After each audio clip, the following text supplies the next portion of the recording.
Hello Tommy Emmanuel. Hello Johnny, നിനക്ക് സുഖമാണോ? ഞങ്ങൾ ശകലം ലേറ്റായി പോയി, സോറി. നിങ്ങൾ കാര്യം പറയാതെ ഓടി വരൂ, ഇന്ന് ഓൾറെഡി ലേറ്റായി. ഓടി പോകാം നമുക്ക്. അത് ശരിയാ, വരൂ നമുക്ക് പോകാം. ഹായ് ചേച്ചി, ഇന്ന് ഞങ്ങൾ എല്ലാവരും എത്തിയിട്ടുണ്ട് കേട്ടോ. ഇന്നേ ഞാൻ പറയുന്നൊരു കഥ ചേച്ചി പറയുമോ? എൻ്റെ ഒരു സംശയം കൂടിയാണ് കേട്ടോ. ഞാൻ കേട്ടിട്ടുണ്ട് യോവാക്കീമും അന്നയും ദൈവത്തോടൊരു വ്രതം ചെയ്തിട്ടുണ്ടെന്ന്. അതിനെക്കുറിച്ച് ചേച്ചിക്ക് അറിയാമോ? അറിയാം സാറേ. ഞാൻ അതിനെക്കുറിച്ച് നിനക്കും നിന്റെ കൂട്ടുകാർക്കും പറഞ്ഞു തരാം കേട്ടോ. നിങ്ങൾക്ക് ആർക്കെങ്കിലും അതിനെക്കുറിച്ച് അറിയാമോ?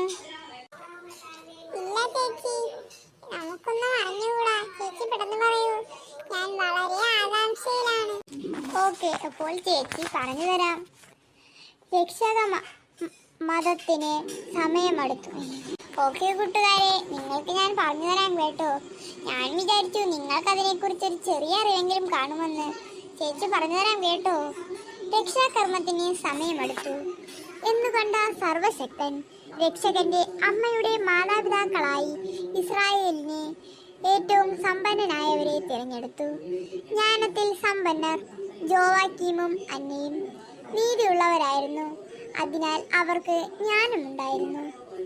വിശുദ്ധ ഗ്രന്ഥങ്ങളിൽ നിന്ന് അവർക്ക് കൃത്യമായി ഉദ്ധരിക്കുവാൻ കഴിഞ്ഞിരുന്നു.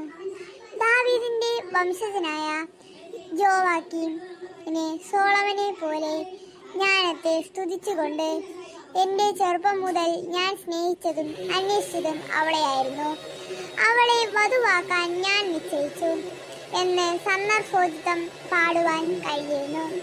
അഹറോന്റെ പുത്രിയായ അന്ന ധീരയായ വനിതയായിരുന്നു.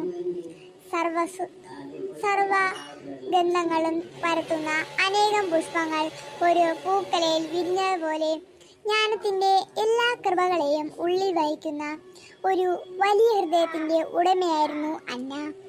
ദാവീദിന്റെ വംശജനായ യോവാക്കീം അന്വേഷിച്ചത് സൗന്ദര്യത്തെക്കാളും സ്വത്തിനേക്കാളും കൂടുതൽ ആ ഹൃദയത്തെയാണ്. മറ്റേത് സ്ത്രീയെക്കാളും അവളെ സ്നേഹിച്ചത് നീതിജ്ഞനായ ആ സ്ത്രീ ഹൃദയത്തിൽ കുടികൊള്ളുന്ന ജ്ഞാനത്തെ അതിലേറെ സ്നേഹിച്ചു.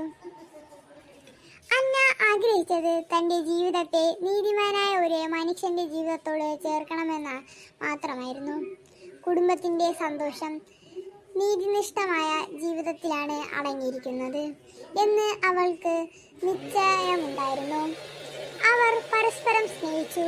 പരിശുദ്ധമായ സ്നേഹം ആ സ്നേഹത്തെ പൂർണ്ണതയിലെത്തിക്കുന്നതിന് ഒരു കാര്യം മാത്രം കുറവുണ്ടായിരുന്നു.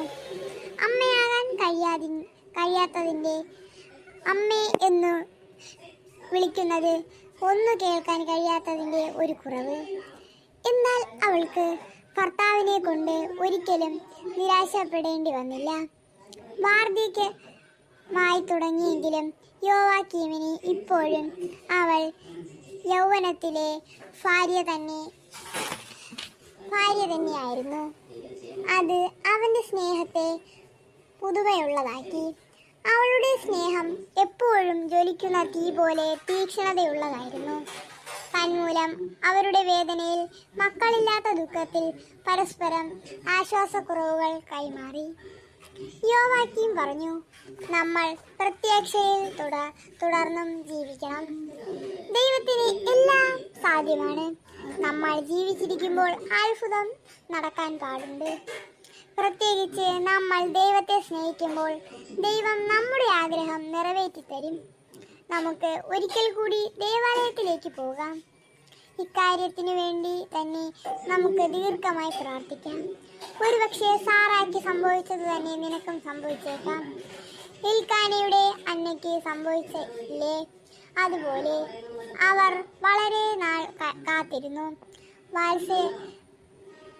വന്ധ്യത മൂലം മനസ്സിടിഞ്ഞു.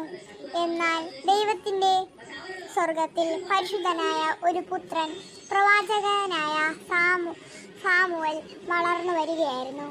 ദൈവത്തിന് അസാധ്യമായി യാതൊന്നുമില്ല. അന്ന ദൈവത്തെ അർപ്പിച്ച വിശ്വാസം നഷ്ടപ്പെടുത്തിയില്ല. അവൾ പറഞ്ഞു, ശരി, നമുക്ക് ദൈവത്തോടൊരു വാഗ്ദാനം ചെയ്യാം. ജനിക്കുന്ന ശിശു ദൈവത്തിൻ്റെതായിരിക്കുമെന്ന് ദൈവം അനുവദിക്കുന്നിടത്തോളം എന്നെ അമ്മേ എന്ന് വിളിക്കുന്നത് കേൾക്കാൻ മാത്രം. അവർ